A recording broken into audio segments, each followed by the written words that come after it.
Tu vas, tu t'élances, comme s'attardent les rires après le vin du dimanche, comme se récoltent les silences et perdurent les forêts.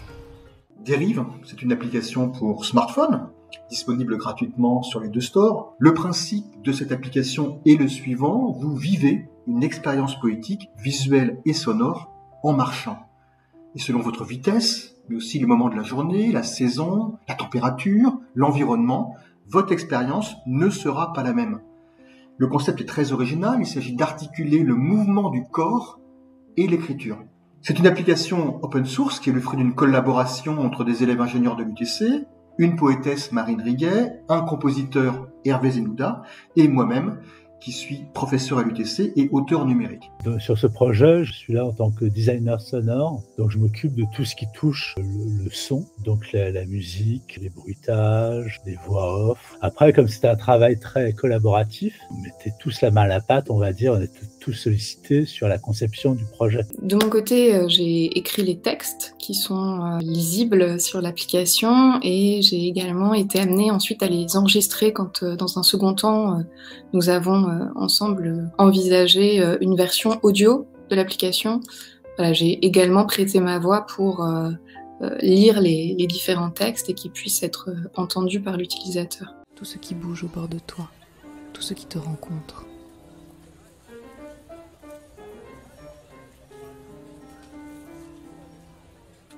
Le projet a été réalisé dans le cadre d'une UV projet.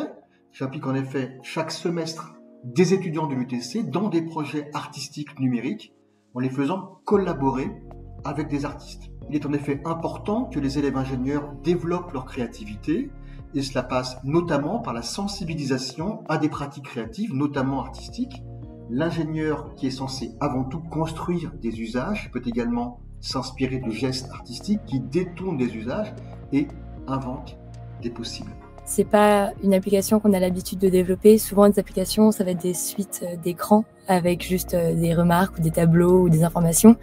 Et là, c'est vraiment un projet artistique où il y a toute une dimension d'expérience utilisateur qui est très différente et très hors du commun. Pourquoi est-ce que je rejoins l'équipe de développement de l'application Dérive ? Je souhaitais avoir une première expérience pratique de développement d'application, de savoir comment ça fonctionnait, les différentes tâches, que ce soit comment définir l'interface, même si je suis pas un expert dans cela, ou alors comment mettre cette application sur les stores. Et je souhaitais également faire ça dans un domaine qui me plaisait. Donc la poésie, j'ai d'assez bonnes expériences au collège et au lycée. L'équipe de projet, je savais aussi qu'elle était très pédagogue et très sympathique, notamment avec les élèves. On a tous travaillé main dans la main.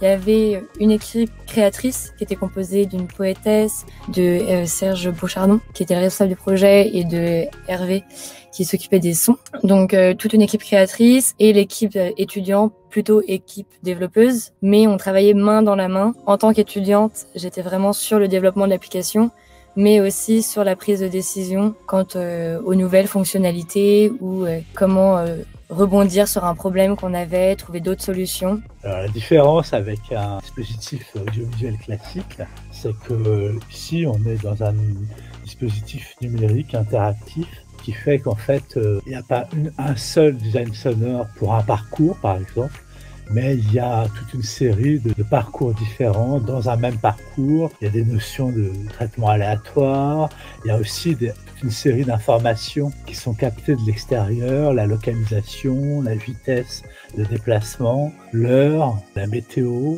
et toutes ces informations modifient la narration. Donc les textes peuvent changer en fonction de ces informations, la musique aussi, etc. Et après, ce qui était très intéressant aussi, c'était d'arriver sur une écriture qui pour moi était nouvelle, qui est l'écriture combinatoire, puisqu'il a fallu envisager, selon les différents paramètres et les différentes données des capteurs, des variantes notamment aléatoires aussi pour l'utilisateur. Et donc c'est aussi une ouverture totale dans la manière d'écrire, puisqu'on prend plus seulement en compte la dimension première sur d'une surface presque de papier, mais il faut envisager un petit peu, moi j'ai envisagé ça dans l'espace, le texte dans une multidimensionnalité, voilà, donc ça réapprend aussi à écrire. Ainsi, le poème écouté ou lu est corrélé à votre marche. Si vous marchez plus vite, vous devenez plus actif dans le texte, par exemple, tu t'avances dans le réveil du jour. Si au contraire vous ralentissez ou vous vous arrêtez, vous êtes rattrapé ou gagné par l'environnement et on pourra lire ou entendre par exemple « Le jour t'approche et t'effleure ». Il y a une dimension de audiovisuel d'expérience sensorielle et puis en arrière-plan, il y a une dimension technologique qui fait qu'il n'y a pas un rapport toujours simple et univoque entre quelque chose qui serait simple à percevoir ou à concevoir ou à percevoir et simple à programmer.